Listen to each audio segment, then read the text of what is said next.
గాలివాన బీభత్సానికి హైదరాబాద్ ఒక్కసారిగా వణికిపోయింది. రోడ్లు జలమయమయ్యాయి, పలుచోట్ల చెట్లు విరిగి పడ్డాయి. విద్యుత్ సరఫరాకు అంతరాయం ఏర్పడింది. గంట 2 గంటల సేపు ఏకదాటిగా కురవడంతో ప్రధాన కూడళ్లలో ట్రాఫిక్ జామ్ అయింది. మరో 3-4 రోజులు వర్షాలుంటాయని చెప్పారు వాతావరణ శాఖ అధికారులు.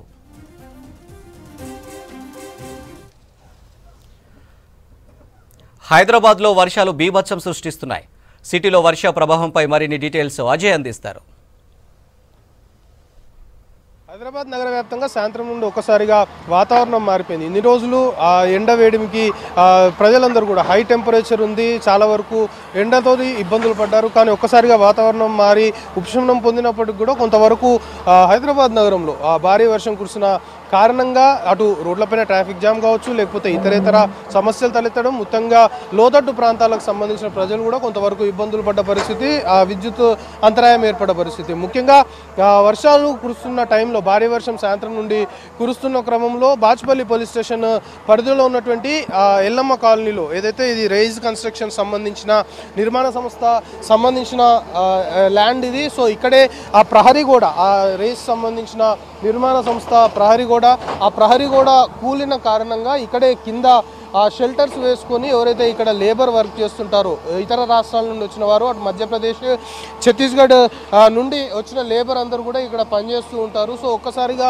ప్రహరీ గోడ కూలడంతో పెద్ద ఎత్తున ఆ గోడకు సంబంధించిన ఆ బ్రిక్స్ కావచ్చు, లేకపోతే ఇతరేతరవన్నీ వాళ్ళు షెల్టర్ ఉంటున్న నివాసాలపైన పడడంతో చాలామంది ఇందులో గాయపడ్డట్లు ప్రాథమికంగా అయితే మనకు సమాచారం అందుతుంది. ఇప్పుడున్న ఇన్ఫర్మేషన్ని బట్టి ఒక 5 నుండి 6 తీవ్రంగా గాయపడ్డ క్రమంలో వెంటనే వాళ్ళని ఇక్కడ నుండి స్థానికంగా ఉన్నట్లు ఒక హాస్పిటల్ తరలించి ప్రస్తుతం చికిత్స అందిస్తున్నారు. అయితే ముఖ్యంగా ఇంకా కూడా కింద చాలామంది చిక్కుకొని ఉండే అవకాశం ఉందనేది కొంతవరకు అనుమానాలు వ్యక్తమవుతున్నాయి. ఇప్పటి వరకు మనకి పోలీస్ అధికారులు అందుతున్న ఇన్ఫర్మేషన్ని బట్టి దాదాపు ఇంకొక 2 నుండి లేదా 3 ఎవరైతే ఈ ప్రహరీ గోడ కూలిందో దాని కింద చిక్కుకొని ఉండొచ్చు అనే అనుమానాలు ఉన్న నేపథ్యంలో జేసీబీ తోటి ఎక్కడికక్కడ మొత్తం కూడా ప్రహరీ గోడ కూలిన ప్రాంతం మొత్తం కూడా క్లీన్ చేస్తున్న పరిస్థితి. సో ఈ ఘటన ఈరోజు సాయంత్రం జరిగింది.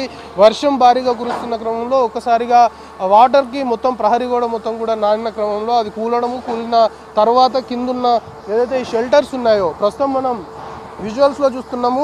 ఎక్కడ ఏ కన్స్ట్రక్షన్ సంబంధించిన లేబర్ కావచ్చు వాళ్ళందరూ ఈ విధంగా టెంపరవరీగా ఈ రేకులు వేసుకొని ఉండడం మనం సాధారణంగా చూస్తున్నాం. సో బాచ్పల్లి పోలీస్ స్టేషన్ పరిధిలో కూడా సేమ్ అదే మాదిరిగా నివాసం ఉంటున్నారు. కానీ ఊహించని రీతిలో భారీ వర్షము కురుస్తున్న క్రమంలో ఒక్కసారిగా అది గోడ కూలడము, ఆ గోడ ఈ హైట్లో ఉండడము, దాని పక్కనే వీళ్ళు ఈ విధంగా టెంపరీ షెల్టర్స్ వేసుకొని ఉండడము కొంతవరకు అది పడిన క్రమంలో 5 నుండి 6 ప్రస్తుతం గాయపడ్డట్టయితే మనకి ఇన్ఫర్మేషన్ అందుతుంది. సో ప్రస్తుతానికి పూర్తి స్థాయిలో కూడా ఇక్కడ ఎవరెవరు ఇంకా చిక్కుకొని ఉన్నారు అనే అనుమానాలు ఉన్న నేపథ్యంలో విజువల్లో మనం చాలా క్లియర్గా చూస్తున్నాం. జేసీబీ ఎక్కడికక్కడ ఏదైతే ప్రహరీ గోడ కూలిపోయిందో ఆ గోడ సంబంధించి ఆ బ్రిక్స్ కావచ్చు, లేకపోతే మట్టిని మొత్తం కూడా తొలగిస్తుంది. ఖచ్చితంగా ఇంకో 2-3 ఇందులో చిక్కుకొని ఉండే అవకాశాలు ఉన్నాయనే అనుమానాలకు అనుగుణంగా ప్రస్తుతానికి ఇంకా ఈ ఆపరేషన్ అయితే కొనసాగుతుంది. ఇప్పటికే ఎన్డీఆర్ఎఫ్ టీమ్స్ కూడా ఇక్కడికి చేరుకున్నాయి. స్థానిక పోలీసులు సమాచారం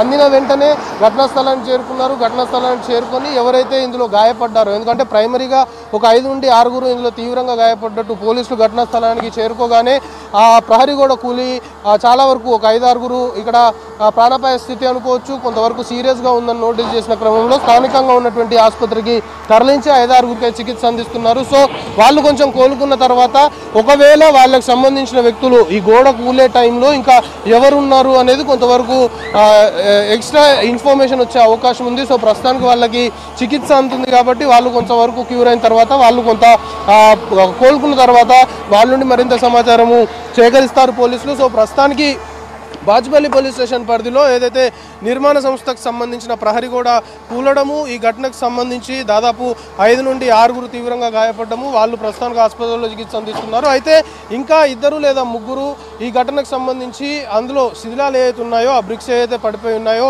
దాని కింద ఉండే అవకాశం ఉందనే అనుమానాలతోటి ఇంకా ఇక్కడ జేసీబీ తోటి పూర్తి స్థాయిలో వాటన్నిటిని కూడా క్లీన్ చేస్తున్న పరిస్థితి. ఇంకా పోలీసులు కూడా ఈ కేసు సంబంధించి దర్యాప్తు చేస్తున్నారు. ఈ ఘటనకు సంబంధించి ప్రధాన కారణం ఏంటి అనే దానిపైన కొంతవరకు ఇన్వెస్టిగేషన్ పూర్తయిన తర్వాత పోలీసులు క్లారిటీ ఇచ్చే అవకాశం అయితే కనబడుతుంది. కెమెరా పర్సన్ ప్రవీణ్తో కలిసి అజయ్ V6 న్యూస్, హైదరాబాద్.